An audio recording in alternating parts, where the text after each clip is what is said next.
How you doing, Dr. Rhodes? I'm Jazarian Jackson. I take you for ethics, 6 o'clock to 8:45. I'm going to be doing my final project on tying my U.S. Marshal career once I graduate into ethics. I'm going to start off by talking about my family. And like I said, I'm from Clarksville, Mississippi. I come from a two-parent home, very Christian home. My daddy served as a deacon on the church board. My mom served she's the secretary of the finance team. Me and King kind of share similarities because he also came from a two-parent home. His grandfather was a reverend. His dad was a reverend. So it's like they kind of set the bar high for us. They expect more out of us from us coming from a religious background. So it's like they got a lot of beliefs in certain things, and they feel like we can do all things through Christ who strengthens us. So the bar is kind of set high. And I also talk about challenges with being a black man and enlisting in law enforcement. Some of the challenges that I feel as a black man we will face with becoming a police officer is because we're already against the odds. I mean, we are considered to be, by the age of 21, either dead or in jail. No one would think that we will amount to anything. Then with you becoming a police officer, you got to look at what you're coming into. You got the police brutality, the police killings. There's a lot of different things that's going on. So it'd be a lot of conflict of interest because some people may not think that you're coming to protect and serve. And then for one, with all the black shootings, the black will look at us like we're portraying to be something that we're not. Or we giving up because we're coming on the other side. We're going on the side, we're betraying them because we're on the side where they're harming us. Also, I talked about is why would you feel conflicted? Why would I feel conflicted? Because I know what I'm getting myself into. I know that I'm not the person that will use my badge excessively. I won't use it against them. I'm not using police brutality or unsolved killing. I won't kill unless I have to, which sometimes I'm pretty sure police officers pray that they don't have to do that. And I'll say, with everything still going on in the world, why would I still choose to get into it? Well, I would still choose to get in it because being in law enforcement is something I always wanted to do as a child. I always saw my dad, he served as a deputy, and now he's a warden, and now he's also a commissioner of the city. So I always said I want to follow in his footsteps. I love law enforcement. I love when he came in with the gun, the taser, the handcuffs. That's something that I always said I wanted to do. And I started off as a rookie cop, get my experience, and pray and hope that I move to U.S. Marshals. So that's something that I always wanted to do. So why would I still get in it? Because I feel like I would love my job. That's something I would love to do. So besides all the killing and all the injustice, I want to be different. And what can I do different? I feel like me being different, I want to be something great. I want to become an ethical leader, someone who follow my voice, a passion about what you do.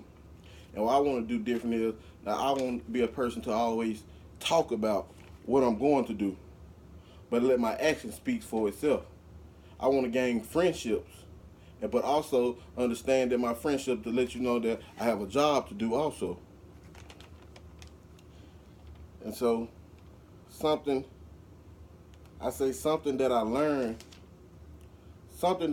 in ethics class was to ethics itself. It speaks for itself. It speaks volumes for itself. How can you become an ethical leader? But I once was told that in order to lead, you have to follow. So you have to follow in someone else's footsteps to know what it takes to be a leader. Leader not about how much money you have and all the many cars you have. Being a leader is how you carry yourself, the respect you have, the respect people have for you. and the respect that you give other people. That's what being an ethical leader is all about. And I feel like that's something Dr. Martin Luther King did. Like, he didn't. It wasn't about no gear he had on, the way it was, how he carried himself.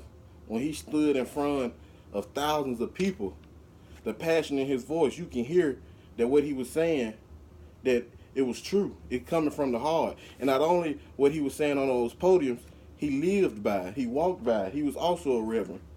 If it came to sacrificing himself just so we can be who we are today, that's an ethical leader. And he's gone today, but he still consistent. His mark, he left his mark here on earth with us. So another question that might come, how are you going to do different ethical things? Well, I feel like the different ethical things I would do is, I'm not even a police officer yet, but once I graduate and I go on down my path, I want to become one. I feel like things I can do is different programs to help people. Like where I'm from, Clarkston, Mississippi, we don't have as many programs to help our youth. We're a small city, and a small city with big problems. So I feel like, as me being an officer here, I've grew up with some of these people.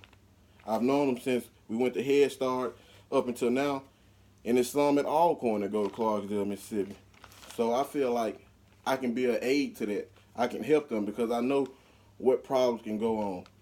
I can get the mayor on my team, someone I know to put in position so we can actually become a family, a community, to help them, to help the community. And I feel like things I do different.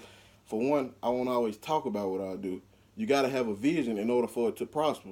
A vision without action is merely a dream. So I feel like you got to have a vision in order to put forth. So things I would do different, like I said, programs to help them. Not always every time you respond to a scene, getting ready to handcuff someone. You actually want to help them. You know, sometimes you always like this, you don't judge a book by its cover. You go to them and you see what the problem is with them. You don't always have to just go off and arrest them.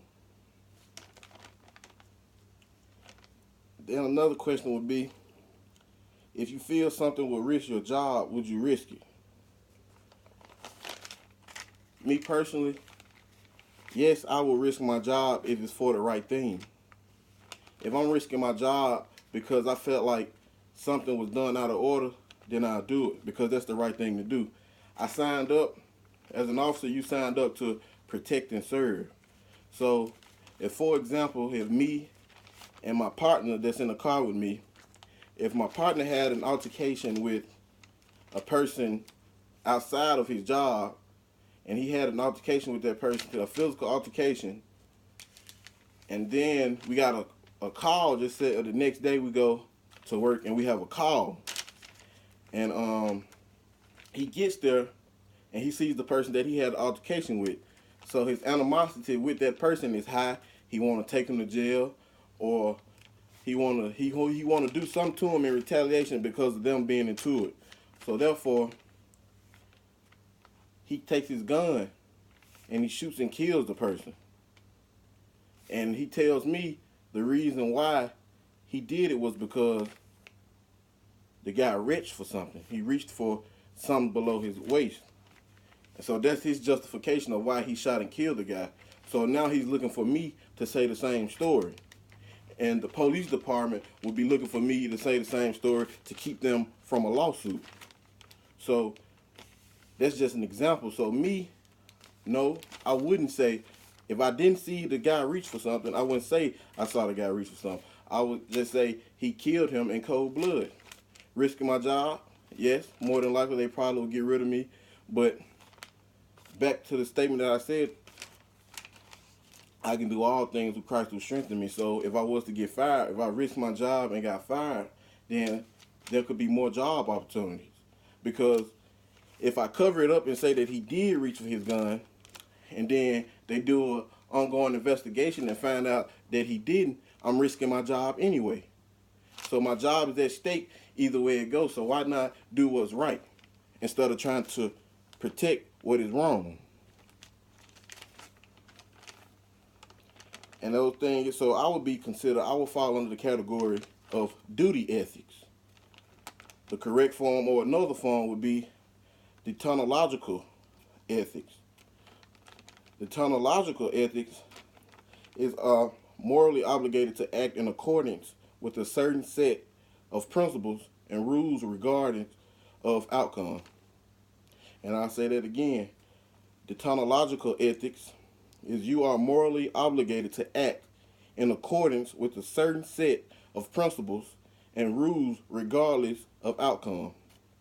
So deontological ethics is the same as duty ethics. And I feel like my duty would be to do the right thing, regardless of the outcome. Don't try to say, I feel like you will start to politic and do what's wrong because you want to keep your job. But at the same time, if an investigation comes and they find out that you're covering up something, you're already risking your job and could be risking your freedom.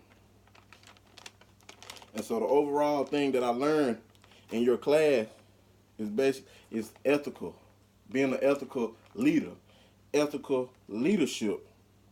It's a person being dignified and well respected, a person who has a positive voice and base their actions off of honesty, not just politicking. Nowadays, we have a lot of people who just, I'm going to do what I need to do so you can reelect me, or I will do what I need to do so you can keep me, or I'll do what I need to do so I can keep my badge and keep my job. But that's not being an ethical leader. That's you politicking. You're doing what you need to do to protect yourself, but you're not doing what you need to do to help others. You're only helping yourself. Ethical leader is like what Dr. King did. He sacrificed his own freedom and well-being in his life so that we people today can still be free. And that's something that I want to do when I become a police officer. I want to help my community. I want to help everybody around us. I can't get everybody on board, but at least I can get some people. And then when I become a U.S. Marshal, the same way. You go after big people, transporting fugitives or going after hiring drug dealers. Everybody has a story. And I want to be the person that when I leave this earth, I want to leave my mark. So this is what I chose to do. That was a presentation about U.S. Marshal Time and Ethics and what I learned in your class. I really enjoyed this class. This is my second time taking this class, and I really enjoyed the course, and I really enjoyed doing this for you. Have a nice day, Dr. Rose.